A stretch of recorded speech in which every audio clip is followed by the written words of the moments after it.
Fiat's cheeky little 500 is as fun, fashionable and frugal as it always was. The clever two-cylinder twin-air petrol turbo engine has proved popular, and more recent versions also offer this unit with an uprated 105 brake horsepower output. Variants of this sort also get a smarter TFT instrument display.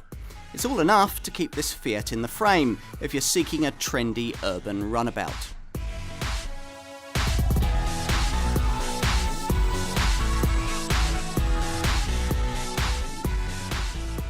If ever a car has built its brand, it's this one, Fiat500. In fact, it's done so twice. First at its original launch back in 1957, and more recently with this modern era version, first launched in 2008. Ever since, it's been a real money spinner for the Italian brand, who've never stopped trying to improve it.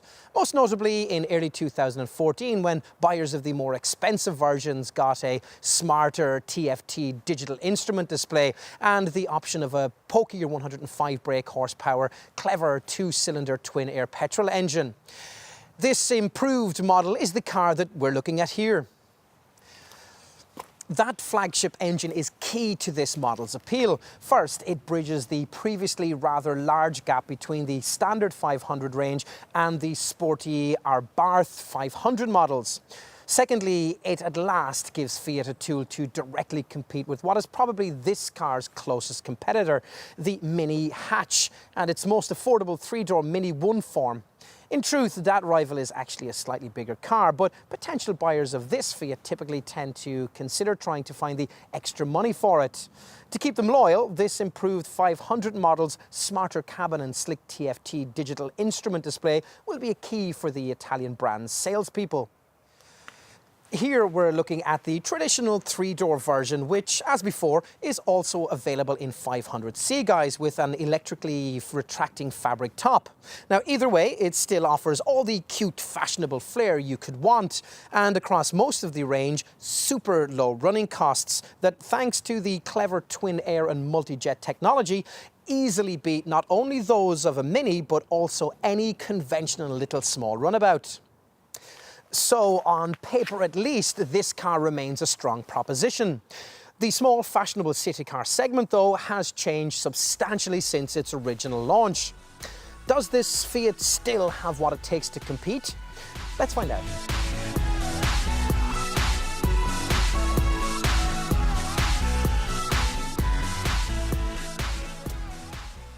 Turn the key in this twin-air powered 500 and there's an engine note to suit the cheeky retro looks. A putter-putter sound that seems to be exactly the kind of thing you'd have heard from the 1957 original nipping through the back streets of Naples. Now, there's even a pleasing note of historical symmetry in that the original Fiat 500 from the 50s also had two-cylinder power. Though back then, the wheezy old unit in question generated just 17.5 brake horsepower. Now, with an output that's 5 times greater, this car is, of course, a much pleasanter prospect. And for us, this is the engine that today's version of this model should always have had.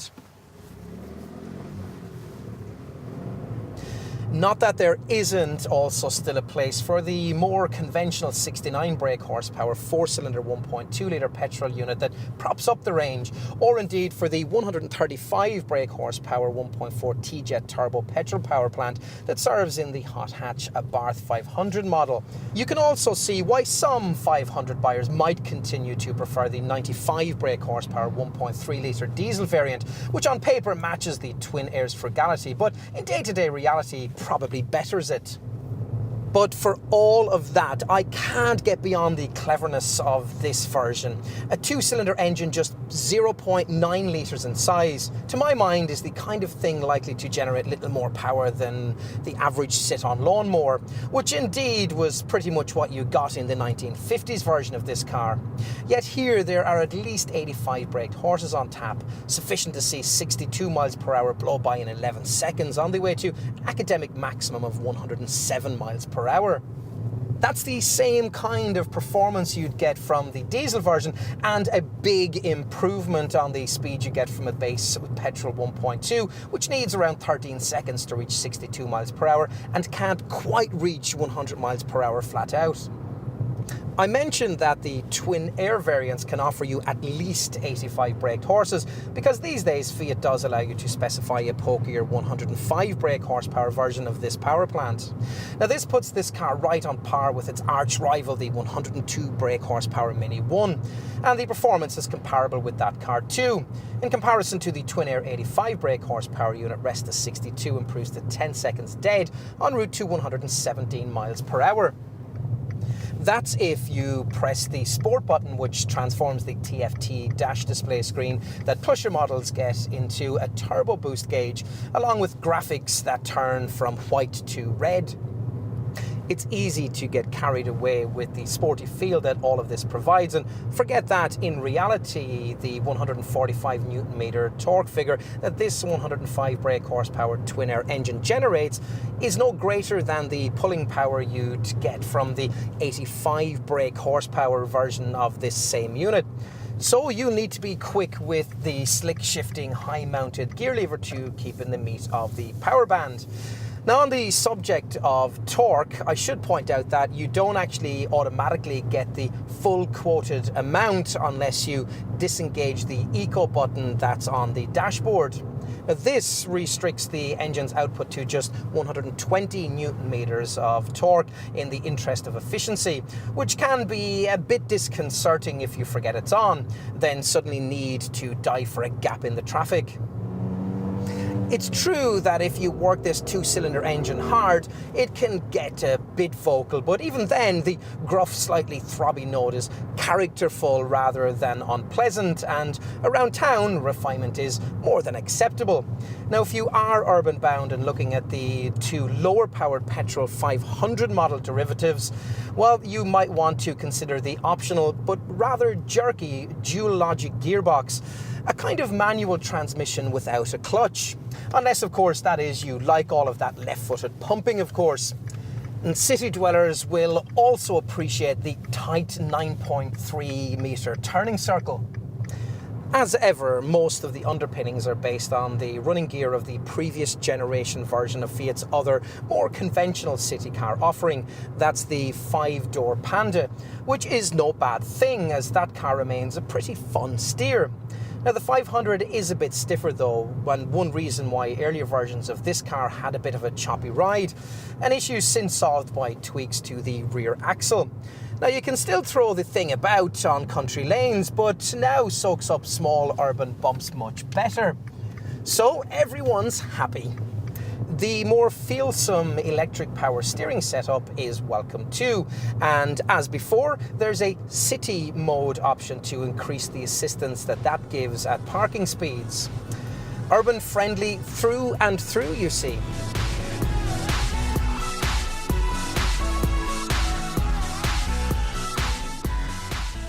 Who couldn't love a face like this? In developing this car at the turn of the century, the Italian designers took on a big responsibility in seeking to update and indeed resize arguably the cutest shape ever to clothe four wheels. Still, the sustained clamour for this Fiat in both fixed-top and convertible 500c guises suggests that they got it spot on. This remains a head-turner that makes people smile, not least its driver when it's time to park up. At 1.65 metres wide, 1.49 metres high and 3.55 metres long, this Fiat can fit into spaces that even a Mini would have to avoid. If you choose the 500c variant rather than the fixed-top model that I've got here, you've got what amounts to a full-length canvas sunroof which electrically retracts into a concertinaed bundle just above the boot. Every 500 model invites a high degree of personalisation via a myriad of colour and trim permutation options, but whatever you choose is sure to dovetail deliciously with the very well-judged blend of retro chic and clean contemporary design inside. Delicious details are everywhere, your eyes falling first on the Panda Source dashboard with iconic 500 badging that can be specified in the same colour as the body, before taking in touches like the chrome-ringed vents and the circular head restraints. The steering wheel, adjustable for height but not reach, can feel a little large on first acquaintance, and there's a lot to take in from the single circular instrument dial that's in front of you. And that brings me to one of the key improvements made to the updated version that we're testing here, the installation of the segment's first 7-inch TFT digital instrument display. Though with this setup, the layout and execution of speedometer, rev counter and trip computer functions will be familiar to anyone who's used to this model. The centre of the display, though, is very different. This contains a neat digital image of the car and can be configured to show various trip computer readouts, such as distance travelled, instant fuel consumption, range and so on. The TFT display also allows for a more prominent gear shift indicator, highly visible warning messages and a more detailed media player. Plus there are telephone and navigation readouts including junction graphics and real-time traffic updates if your car's been equipped with the optional portable TomTom 2 live satellite navigation system. And as a final touch, the TFT screen reconfigures when the Sport button is activated on models with the 105 brake horsepower twin-air engine. With that, the Eco Gauge, which measures how efficiently the driver is performing in real time, transforms into a turbo boost gauge. Once you adjust to the many and varied functions of this setup, it all works well, and you'll be viewing it from what is generally a comfortable driving position. Despite the fact that unfortunately there's no reach adjustment for the steering wheel, you can only move it up or down. Now bear in mind also that if you go for the optional sunroof, that'll rob you of a bit of headroom. Now these things apart, only the seat height adjuster positioned just where the handbrake should be offers any kind of lasting ergonomic annoyance. The car's certainly been well screwed together in its Polish factory, and in-cabin stowage is also well up to par for a city car. There's a small pop-out cubby on the driver's side of the centre console and the usual door bins and cup holders. The only real downside is that the glove box is simply an open shelf rather than a proper covered compartment. In the back, larger adults will find their heads brushing the roof and will need to make full use of the elbow cutouts indented into the side panels. Most, though, will find the space provided just about sufficient for two people on short to medium journeys.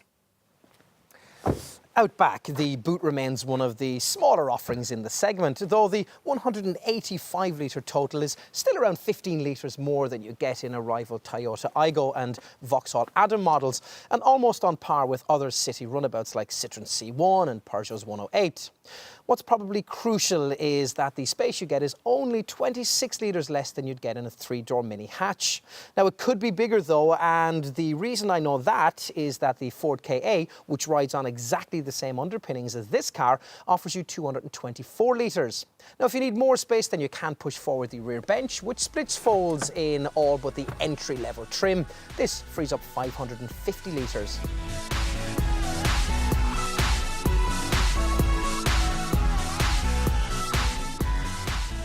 Pricing for this 3-door Fiat 500 occupies quite a wide span, anything between £10,000 to £16,000, with a significant £3,000 model-for-model premium if you want the 500C version with its electric fabric folding roof. Here though, we're focusing on the normal fixed top 3-door hatch.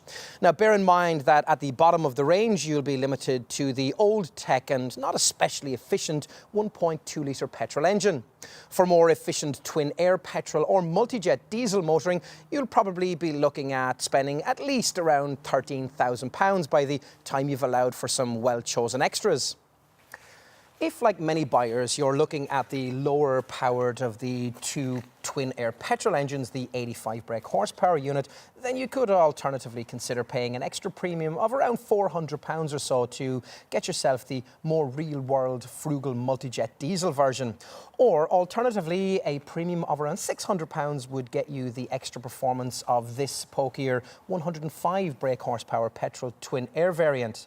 Now, both are options well worth considering. If you are convinced by the merits of the twin-air 105 brake horsepower petrol versions that I've been trying, then you may well conclude that it offers a more cost-effective alternative to the 500 Abarth. It's the hot hatch model that many larger Fiat dealers will be able to tell you about.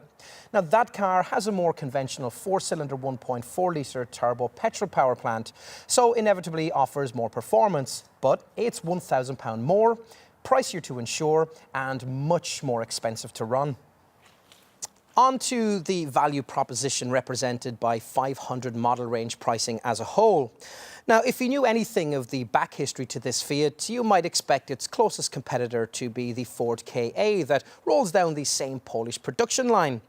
The Ka does, after all, share many of the same underpinnings and the same entry-level 1.2-litre petrol power plant as this car. Surprisingly, though, few potential Fiat 500 customers seem to cross-shop against it. Possibly that's because the Ford doesn't offer this Fiat's wide range of twin-air or multi-jet engine options. But it's probably because a Ka isn't seen as such a trendy or personalisable choice. A rival that is BMW's Mini 3-door hatch. Within this Fiat's lineup, the 0.9-litre twin-air petrol 105 brake horsepower and 1.3 multi-jet diesel 95 brake horsepower variants compete directly against the Mini 1 and the Mini 1D. Now, a petrol twin-air 105 brake horsepower 500 model costs virtually the same as a Mini 1, but the multi-jet diesel version of this Fiat could save you the best part of £2,500 over a Mini 1D. All right, so the Mini is a very slightly larger car, but that's still a huge difference in this part of the market. What else might potential Fiat 500 buyers be considering?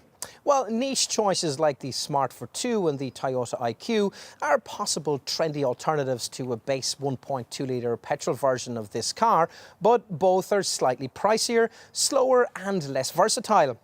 Now, if you're looking at an 85 brake horsepower twin-air petrol version of this 500, you might also be tempted by the equally trendy Citroën DS3, which in PureTech 82 guise is only a few £100s more. Also worth looking at is Vauxhall's highly personalisable little Adam model. Now, this car offers old tech engines that are priced close to this Fiat but cost a lot to run, or a new tech 1-litre EcoTech turbo power plant unit that's a much better bet, but which will require a big price premium over this Fiat. All of the rivals I've just mentioned are closer matches for the fashion-conscious Fiat buyer than the kind of more conventional city car that might save you up to a couple of £1,000s. Models like the Seat Mii, the Skoda Citigo, the Volkswagen Up and the Toyota Aygo. Now, I'd also like to include the Aygo's design clones, the Peugeot 108 and Citroën C1 in that list, though would point out that with these two French options, there's the chance of getting an electric fabric folding roof for less than half the kind of premium that Fiat asks for it here. If, having considered all of this, you conclude that it is a Fiat 500 that you still really want, then you're going to need to know just how generous Fiat has been with the standard spec. And the answer is that most of the basics are included at the bottom end of the lineup, which means things like daytime running lights, power windows and also powered mirrors, remote control central locking, a height adjustable driver's seat, a decent quality radio CD MP3 player and a stop-start system to cut the engine when you don't need it, say stuck at the lights or waiting in traffic. Now, you also get a space saver spare wheel rather than the kind of awful tyre inflation kit that Mini models will inflict upon you.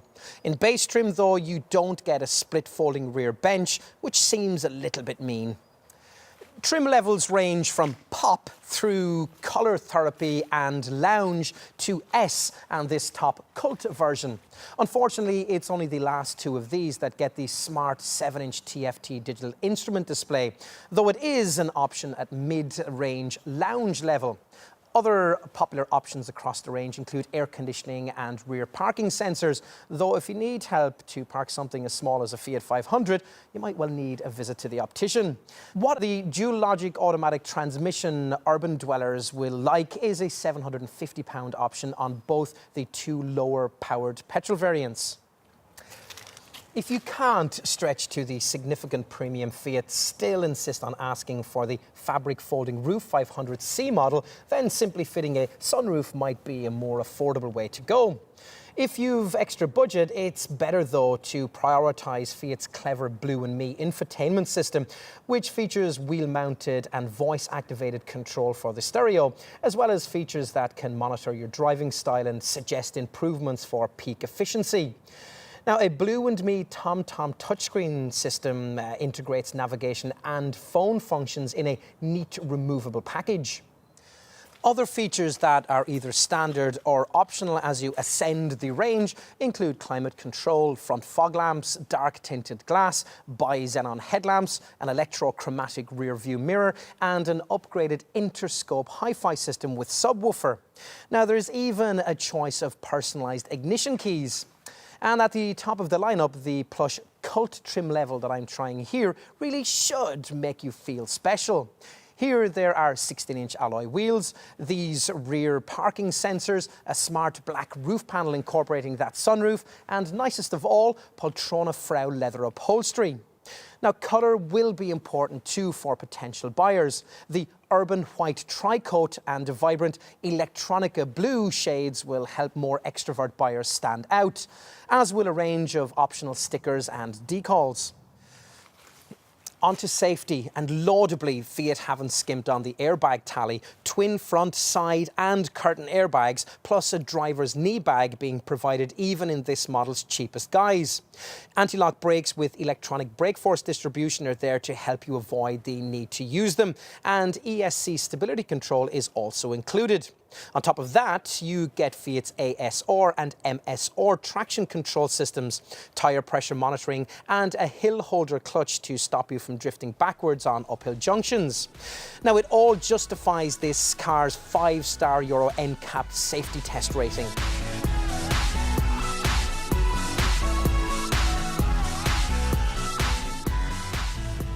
At first glance, Fiat's figures make a compelling case for the twin-air petrol 500 model variant, compared to the entry-level 1.2-litre four-cylinder petrol engine that budget buyers of this car have to have. Now, this two-cylinder unit offers 23% more power in 85 brake horsepower form, and yet delivers a 15% reduction in fuel consumption and emissions. Now, the official figures suggest that while a base Fiat500 1.2 manages an unremarkable 58.9 miles per gallon on the combined cycle and 113 grams per kilometre of CO2, a twin-air 85 brake horsepower petrol variant can improve that showing to 70.6 miles per gallon and 92 grams per kilometre of CO2. And you can slightly improve these returns still further by opting for the semi-automatic dual-logic gearbox. Now, these figures don't dramatically reduce if you choose your Fiat 500 in the pokier 105 brake horsepower twin-air petrol form that I'm trying here. In this case, the combined cycle figure is 67.3 miles per gallon and CO2 returns 99 grams per kilometre. In either case, in theory, you're not driving very far off the kind of running cost you'd expect to get from the 1.3-litre multi-jet diesel version of this car, which manages 76.3 miles per gallon and 97 grams per kilometre of CO2. Now, I said in theory because in practice most users have struggled to replicate the twin-air model's quoted running cost figures in real-world driving. Still, even if you're getting within 10 to 15% of these in regular day-to-day driving, you'll still have got yourself a very clean and frugal set of wheels. Achieving optimum efficiency will certainly be aided if you habitually activate this dash-mounted eco button that restricts the engine's torque for better returns around town. Now, all models also get a gear change indicator that's much easier to see if you have a version with the smart TFT colour instrument screen. Now, this display also delivers an eco gauge, which measures how efficiently the driver is performing in real time.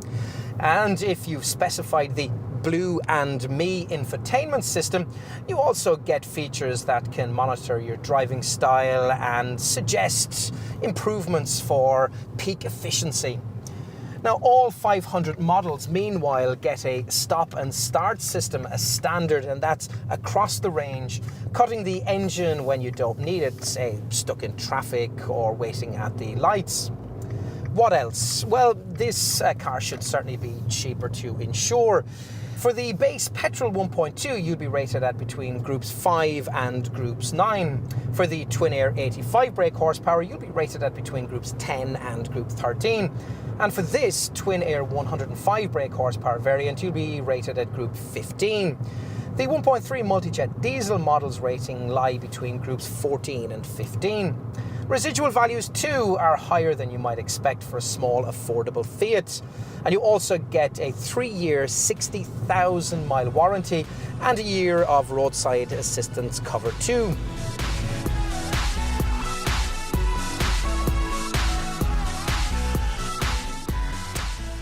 To be honest, Fiat hasn't needed to do a whole lot to retain this 500 model's popularity. It still looks great, it's always been fun to drive, and providing the pricing doesn't get too ambitious, the market remains there for it. As for this upgraded version, well, the interior improvements are welcome, but of more importance is the addition to the range of the 105 brake horsepower twin-air petrol engine that we've been trying here. Now, this bridges the gap between this car and the slightly more powerful small city runabouts that previously had often seen themselves as a class above this Fiat, principally BMW's Mini. In fact, the twin-air 2-cylinder petrol unit remains a key part of this Fiat's appeal. The sound and eager response suit the car, and though the quoted running cost returns are difficult to achieve in real-world motoring, it certainly makes the 500 a very cheap thing to run indeed. Yes, this model remains pretty small inside, but then smallness is all part of the appeal. You'll appreciate that when zipping around town in one. In summary then, this car remains as likeable as ever. Choosing a fashionable little runabout can often be a risk. Here though is one you can enjoy without a worry.